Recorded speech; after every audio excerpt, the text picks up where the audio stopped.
అందరికీ నమస్కారం. Welcome to study circle. ముందుగా మనం ఈరోజు ఆఫ్టర్నూన్ సెషన్లో జరిగిన ప్రశ్నలు జవాబులు చూద్దామండి.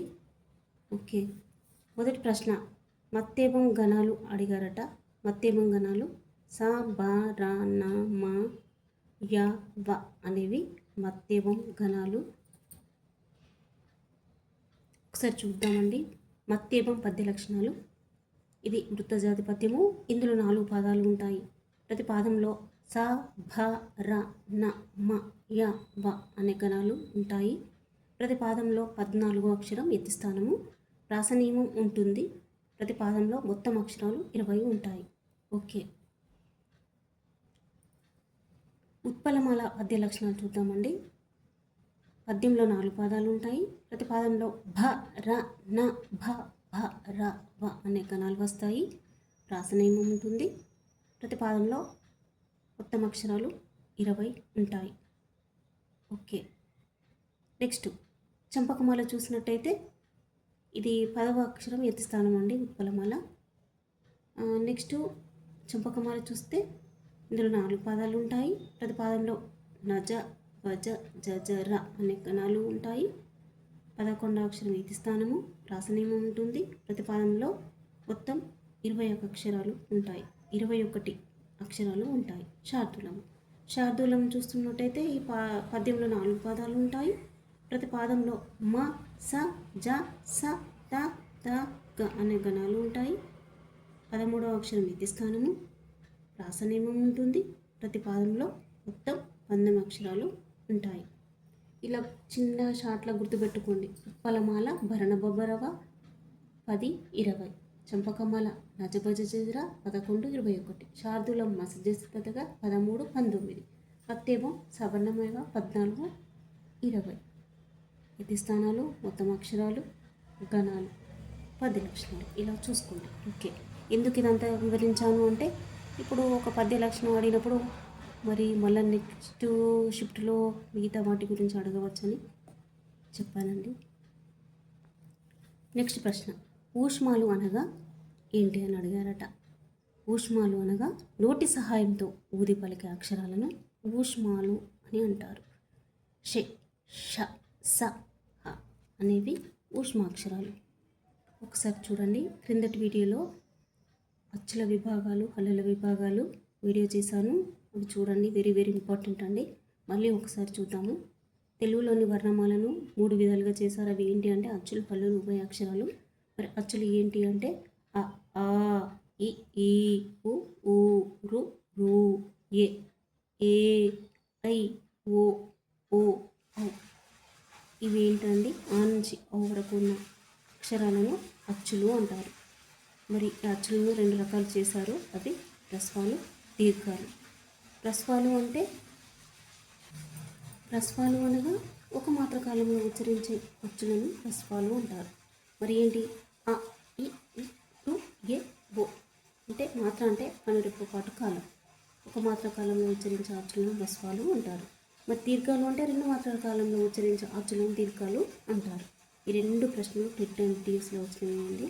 మరి 2 మాత్ర కాలంలో ఉచ్చరించే అచ్చులు ఏంటి? అవి ఆ, ఈ, ఊ, రు, ఏ, ఐ, ఓ, ఔ అనేవి దీర్ఘాలు. ఇవి 2 మాత్ర కాలంలో ఉచ్చరిస్తాము.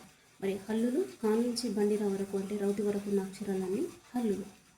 ఓకే, మరి హల్లుల విభాగాలు ఒకసారి చూద్దామండి. అవేంటి? క, చ, ట, త, ప, గ, జ, ద, ద, బ అనేవి అల్ప ప్రాణాలు అండి. ఇవి మరి కచట తపాను పరశాలు అంటాము, గజట తపాను సరళాలు అంటాము. మరి పరశాలను, సరళాలను ఏమంటాము అంటే అల్ప ప్రాణాలు అని ఉచ్చరిస్తాము. ఓకే అండి, ఇక్కడ చూడండి, కచట తప పరశాలు, గజట తప సరళాలు. పరశాలను, సరళాలను అల్ప ప్రాణాలు అంటారు. ఓకే, నెక్స్ట్ ఖ, ఖ, ఛ, ఛ, ఠ, ఢ, ఠ, ఠ, ఫ, భ ఇవి ఏంటి అండి? మహాప్రాణాక్షరాలు. మహాప్రాణాక్షరాలకు మరి ఒక పేరు వర్గయుక్తులు. వెరీ ఇంపార్టెంట్ అండి ఇది. అంటే మన శక్తిని అంతా కూడా కట్టుకొని పలికే అక్షరాలు మళ్ళీ ఇవి జట్కతో కూడా ఉంటాయి కాబట్టి ఇవి మహాప్రాణాక్షరాలు, వీటికి వర్గయుగ్మ అని పేరు. ఇది టెట్టులో అడిగిన ప్రశ్న, ఇంతకుముందు టెట్టులో అడిగారండి. నెక్స్ట్ న, ఇని, అన్న, న, మ అనేవి ఏంటండి అనునాసికాలు. నాసికము అంటే ఏంటండి ముక్కు, అంటే ముక్కు సహాయంతో పలికే అక్షరాలన్నీ అనునాసిక అక్షరాలు. ఓకే, నెక్స్ట్ అంతస్తాలు. య, ర, ల, వ. ఇది మొన్న టెట్టులో అడిగిన ప్రశ్న అండి, టెట్ 2026లో అడిగింది మొన్న షిఫ్ట్లో. ఓకే అండి, ఇది యారాలావాలు అనేవి అంతస్తాలు. అవి ఎక్కడ ఉంటాయి? స్పర్శాలకు ఊష్మాలకు మధ్య ఉండే అక్షరాలు అంతస్తాలు. యారాలావాలు అంతస్తాలు. ఓకే, నెక్స్ట్ ష, ష, స, హ అనేవి ఏంటి అండి ఊష్మాలు. ఊష్మాలు అంటే నోటి సహాయంతో ఊది పలికే అక్షరాలను ఊష్మాలు అని అంటారు. ఓకే, ఇది చాలా చాలా వెరీ వెరీ ఇంపార్టెంట్ అండి. ఓకే, ఇక్కడ చూద్దామండి ఉభయాక్షరాలు. ఉభయాక్షరాలు అవి ఏంటి? 3. సున్నా, సున్నాను పూర్ణ బిందువు అంటారు, అర సున్నా, విసర్గ. ఈ మూడింటిని అచ్చులతో హల్లులతో ఉపయోగిస్తారు. మరి అరసున్నకు గ్రాంధిక భాషల ప్రాధాన్యం ఉంటే విసర్గకు మాత్రం సంస్కృత పదాలకు మాత్రమే ఉపయోగిస్తాం. అంటే అరసున్నకు గ్రాంధిక భాషల ప్రాధాన్యం ఉన్నది, విసర్గకు మాత్రం సంస్కృత పదాలకు ప్రాధాన్యం ఉన్నది. మరి సున్నాకు ఇందులో ప్రాధాన్యం ఉన్నది, అచ్చులలో ఉన్నది, హల్లులలో ఉన్నది. ఈ సున్నాను అచ్చులతో ఉపయోగిస్తాము, హల్లులలో ఉపయోగిస్తాము. ఎలా అంటే ఆకు సున్న పెడితే అని, కాకు సున్న పెడితే కం. ఓకే ఓకే అండి, నెక్స్ట్ ప్రశ్న.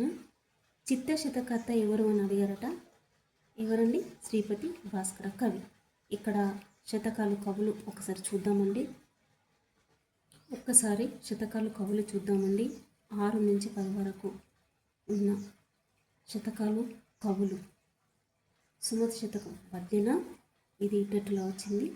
శ్రీకాళహస్తీశ్వర శతకం దూర్జటి. కుమార శతకం పక్కి వెంకట నరసింహ కవి, టీఎస్లో వచ్చింది. సుభాషిత రత్నావళి ఏనుగు లక్ష్మణ కవి. ప్రభుతనయ శతకం పోకుంట్ల నారాయణరావు. గాంధీతాత శతకం సిరిసిల్హాల కృష్ణమాచార్యులు. భరతసీమ శతకం సూరూజు బాల నరసింహాచారి. భవ్య చరిత శతకం డాక్టర్ టివి నారాయణ. దాశరథి శతకం కంచర్ల గోపన్న. నరసింహ కేసరి శతకాలు కాకుస్థాన్ శేషప్ప కవి, టెట్ అండ్ టీఎస్లో వచ్చింది. వేమన శతకం వేమన. నగ్న సత్యాలు రాయకంటి రామయ్య గుప్తా. శ్రీ శ్రీనివాస బొమ్మల శతకం ఆడప్ చంద్రమౌళి. శ్రీ యాదగిరి లక్ష్మీ నరసింహ శతకం శ్రీ దుప్పట్పాటి సంపత్ కుమారాచార్య, టెట్లో వచ్చింది. నారాయణ శతకం పోతన, టెట్ 2026లో వచ్చింది. విశ్వకర్మ శతకం పండిత రామసింహ కవి. శ్రీ వెంకటేశ్వర శతకం ఆసురి మరింగంటి పురుషోత్తమాచార్య. శ్రీ బాకవరాంజనేయ శతకం వెంకట్రావు పంతులు. సర్వేశ్వర శతకం యథావాకుల అన్నమయ్య. మల్లభూపాల్యం నీతి శతకం ఎలకుచు బాల సరస్వతి, డిఎస్లో వచ్చింది. ఉత్పలమాల శతకం ఉప్పల సత్యనారాయణాచార్య. ఏకప్రాస శతపద్యమాలిక గౌరిపట్ల రఘురామశాస్త్రి, డిఎస్లో వచ్చింది. హింవగిరి నరసింహ శతకం అంది వెంకటరాజం, ఇది డిఎస్లో వచ్చింది. నెక్స్ట్ చంద్రమౌళీశ్వర శతకం ఇమ్మడిజెట్టి చంద్రయ్య. విశ్వనాథేశ్వర శతకం గుమ్మన్నగారి లక్ష్మీ నరసింహ శర్మ. శ్రీ లొంక రామేశ్వర శతకం నంబి శ్రీధర్రావు. వేణుగోపాల శతకం గడిగి భీమకవి. చిత్త శతకం శ్రీపతి భాస్కర కవి. టెట్ 2026 ఇప్పుడు చదువుకుంటున్న పేపర్లో వచ్చిందండి. భాస్కర శతకం మాధవ వెంకయ్య. ఓకే అండి, ఇవి శతకాల యొక్క కవులు, జాగ్రత్తగా చూడండి. అలానే ఒకసారి కవులు బిరుదులు చూద్దామండి. కవి కోకిల వేముగంటి నరసింహాచార్యులు, గుర్రంజాశ్వ, మామిళ్ళ రామగౌడు. ఈ ముగ్గురికి కవి కోకిల అనే బిరుదు ఉన్నదండి. నెక్స్ట్ కవి చక్రవర్తి వానమామలై వరదాచార్యులు, గుర్రంజాశ్వ. వీళ్ళిద్దరికీ కవి చక్రవర్తి అనే బిరుదు ఉంది. అభ్యుదయ కవితా చక్రవర్తి దాశరథి కృష్ణమాచార్య. అభ్యుదయ కవితా పితామహుడు గురజాడ అప్పారావు. మధుర కవి మామిళ్ళ రామగౌడు, వానమామలై వరదాచార్యులు. వీళ్ళిద్దరికీ మధుర కవి అనే బిరుదు ఉన్నది. నెక్స్ట్ విద్వత్ కవి వేముగంటి నరసింహాచార్యులు మరియు కుమారింగంటి పురుషోత్తమాచారి. మధుర శ్రీనాథ గుర్రంజాశ్వ. కవి సామ్రాట్ విశ్వనాథ సత్యనారాయణ. విశ్వకవి సామ్రాట్ గుర్రంజాశ్వ. అభినవ కాళిదాసు సిరిసిన్హల కృష్ణమాచార్యులు, వానమామలై వరదాచార్యులు. అభినవ కవి కుల గురువు రాయటోలు సుబ్బారావు. రసధ్వని ఉత్పల సత్యనారాయణాచార్య, రసతరంగిణి మామిల రామగౌడు, ఆశు కవితా కేసరి గుమ్మన్న గారి లక్ష్మీ నరసింహ శర్మ, అవధాన యువకేసరి అందే వెంకటరాజం, అవధాని శశాంక గుమ్మన్న గారి లక్ష్మీ నరసింహ శర్మ, కవి శశాంక ఆడప్ చంద్రమౌళి. ఓకే అండి, ఇవి చూద్దాం.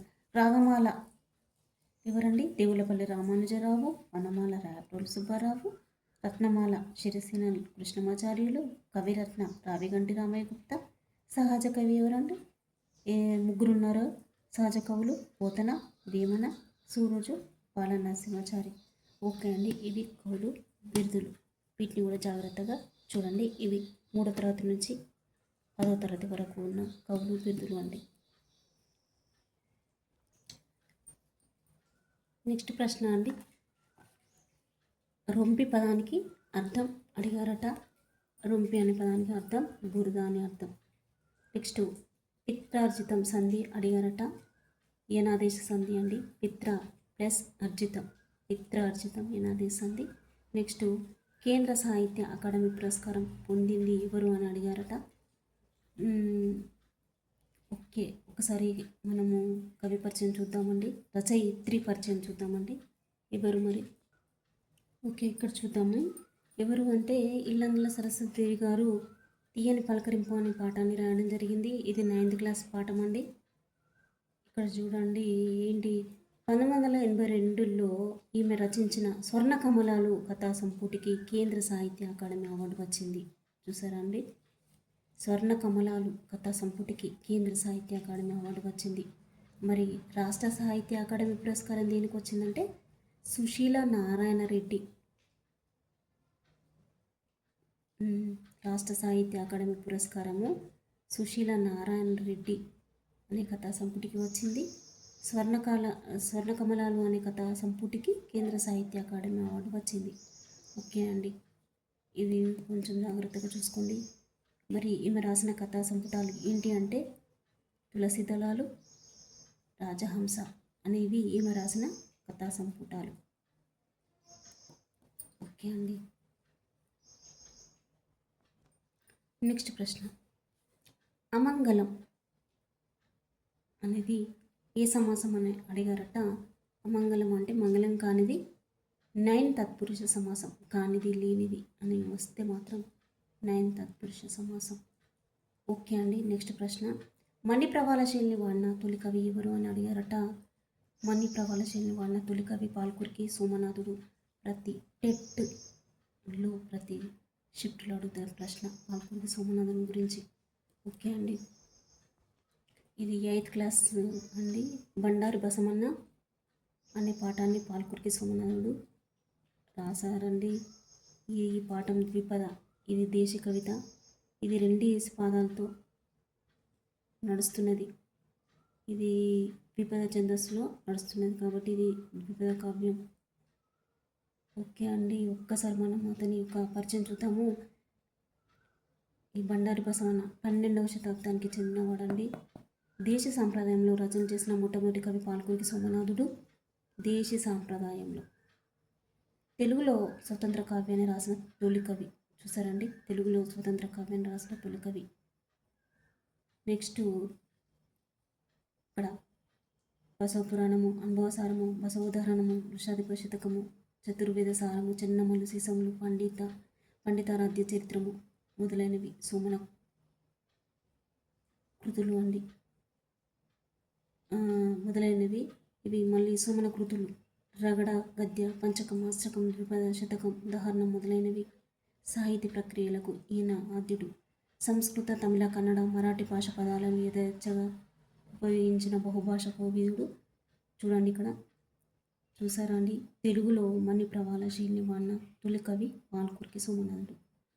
వెరీ వెరీ ఇంపార్టెంట్ అండి. పాల్కురి సోమనాథుడి గురించి ప్రతి ఒక్క సెషన్లో అడుగుతున్న ప్రశ్నలు అండి. ఇతడు మాత్రం మరి 12వ శతాబ్దానికి చెందినవాడు. అంగ్రి అనగా అర్థం అని అడిగారట. అంగ్రి అనగా కాలు అని అర్థం అండి. నెక్స్ట్ ప్రశ్న, 6వ తరగతి ఈ తెలుగు వాచకం ఏమంటాము అని అడిగారట. ఇవి అట్టపైన ఉంటుందండి. ఏంటిది? నవ వసంతం. 6వ తరగతి తెలుగు వాచకాన్ని ఏమంటాము? నవ వసంతం. 1, మరి 7 2, 8 3. అలానే సింగిడి 1 అంటేనేమో 9th క్లాస్, సింగిడి 2 అంటేనేమో 10th క్లాస్. మరి జాబిల్లి అంటే 1 నుంచి 5 వరకు ఉండే పుస్తకాలను, తెలుగు వాచకాలను జాబిల్లి అని అంటారు. మళ్ళీ ఒకసారి చూద్దాం. 1 నుంచి 5 వరకు ఉండే తెలుగు వాచకాలు జాబిల్లి అండి. 6, 7, 8 నవ వసంతం 1, 2, 3 అండి. సింగిడి అంటేనేమో 9th 10th అండి. ఓకే, నెక్స్ట్ ప్రశ్న. ఉప్పు సత్యాగ్రహంలో పాల్గొన్న తొలి తెలంగాణ మహిళ ఎవరు అని అడిగారండి. ఉప్పు సత్యాగ్రహంలో పాల్గొన్న తొలి తెలంగాణ మహిళ ఎవరు అంటే సంగం లక్ష్మీబాయి. ఇది 9th క్లాస్ అండి. ఉద్యమ స్ఫూర్తి అనే పాఠాన్ని రాసింది ఎవరంటే సంగం లక్ష్మీబాయి. మరి ఇక్కడ మనకు ఏమడిగారు ప్రశ్న అంటే, గాంధీజీ పిలుపుతో ఉప్పు సత్యాగ్రహంలో పాల్గొని జైలుకు వెళ్ళిన ప్రథమ తెలంగాణ మహిళ. ఇక్కడ మనకు ఉప్పు సత్యాగ్రహంలో పాల్గొన్నది ఎవరు అని అడిగారట. అంటే గాంధీజీ పిలుపుతో ఉప్పు సత్యాగ్రహంలో పాల్గొని జైలుకు వెళ్ళిన ప్రథమ తెలంగాణ మహిళ. తర్వాత ఇంకేంటి, వినోబావే చేసిన భూదానోద్యమ పాదయాత్రలో పాల్గొన్న తెలంగాణ ప్రథమ మహిళ. వెరీ ఇంపార్టెంట్ అండి ఈ రెండు. నెక్స్ట్, బుర్గుల రామకృష్ణారావు గారి మంత్రివర్గంలో విద్యాశాఖ ఉపమంత్రిగా కూడా పనిచేసిందండి. అసలు ఈ మొత్తం ఈ రచయిత్రి పరిచయమే వెరీ ఇంపార్టెంట్ లాగానే ఉన్నాయి, ఒకసారి చూడండి. నెక్స్ట్, ఇక్కడ 1957 సంవత్సరంలో కాంగ్రెస్ పార్టీ తరఫున లోక్సభకు ఎన్నిక. 1971 సంవత్సరం వరకు అంటే 15 సంవత్సరాలు లోక్సభ సభ్యులుగా దేశోన్నతికి శ్రమించింది. ఇది మొన్న 2025 టెట్లో అడిగిందండి. ఇక్కడ లోక్సభ సభ్యురాలిగా పోటీ చేసింది ఎవరు అని అడిగారండి. సంగం లక్ష్మీబాయి గురించి మొత్తం ఈ రచయిత పరిచయం మొత్తం ఒకసారి జాగ్రత్తగా చదువుకోండి. ఒకసారి మనం ఇక్కడ చూద్దామండి. ఆత్మకథ అంటే ఒక వ్యక్తి తన జీవిత విశేషాలని ఒక గ్రంథంగా రాస్తే అది ఆత్మకథ అవుతుంది. ఈ ఆత్మకథను ఏమంటాము అంటే స్వీయ చరిత్ర అంటాము. మరి ఇందులో ఏముంటాయంటే రచయిత యొక్క అనుభవాలే కాకుండా సమకాలీన విశేషాలు ఉంటాయి, ఆనాటి ఆర్థిక, సాంఘిక, రాజకీయ పరిస్థితులు కూడా ఉంటాయి. ఓకే, మరి ఈ ఆత్మకథ అనేది ఉత్తమ పురుష కథనంలో ఉంటుంది. ఓకే అండి. ఓకే, ముఖ్యంగా గ్రాండ్ టెస్ట్లు ప్రాక్టీస్ చేయండి. అలానే కవి పరిచయాలు ప్రాక్టీస్ చేయండి. ఓకే అండి, అందరికీ థ్యాంక్స్ అండి.